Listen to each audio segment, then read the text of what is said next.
It is our top story tonight as the legislature inspects the state's troubled correction system more closely. The question on everyone's mind tonight, how bad is MRSA? Corrections Commissioner Joe Schmidt faced lawmakers today to answer that very question.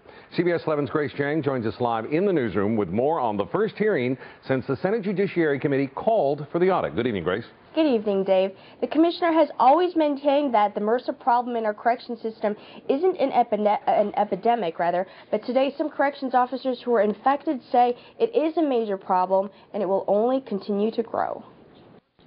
I was infected with MRSA back in December. I caught MRSA in July of '06. Corrections officers told the standing room only audience their workplace made them sick. I pat search them, I strip search them, I searched their clothing, inventory their belongings. Good afternoon, I'm Dennis Hansen. Mr. Hansen. I'm from Spring Creek. I'm that mythical officer that was suspended for talking to the press. It was last fall that Dennis Hansen talked to us, and for that he was suspended a week without pay. What I told Ms. Jang from Channel 11 was my own personal experience with MRSA. Another officer said department officials denied that he got sick at work. The second email that's from the Public Protection Group states, your injury leave has been denied due to the fact there is no evidence that you contracted MRSA in the institution. The department has only recently begun tracking MRSA just in the past few weeks. The biggest misconception was hundreds of cases of MRSA and a dozen officers bringing it home to their families. That's a terrible thing to accuse somebody of, standing by while something like that happens. And I was very glad to hear Mr. Wilson today say the union never really said that.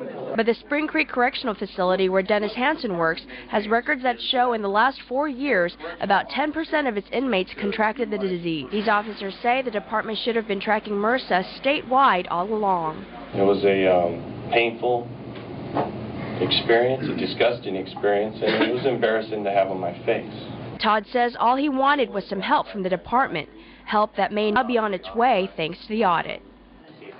Since the department began tracking MRSA a few weeks ago, it's found 14 cases statewide, and the Spring Creek facility had 51 in 4 years, and that's out of a total of 525 inmates. Dave? Grace, overcrowding obviously has been an issue. Does the department have any plans to solve that problem? Well, Dave, part of the department's expansion plan, the commissioner tells me, is to build more beds in Palmer and then bus the inmates from Anchorage out to the valley. And of course, that's a temporary solution until the department can get more money to build more beds in Anchorage. And that was CBS 11's Grace Chang reporting for us live tonight.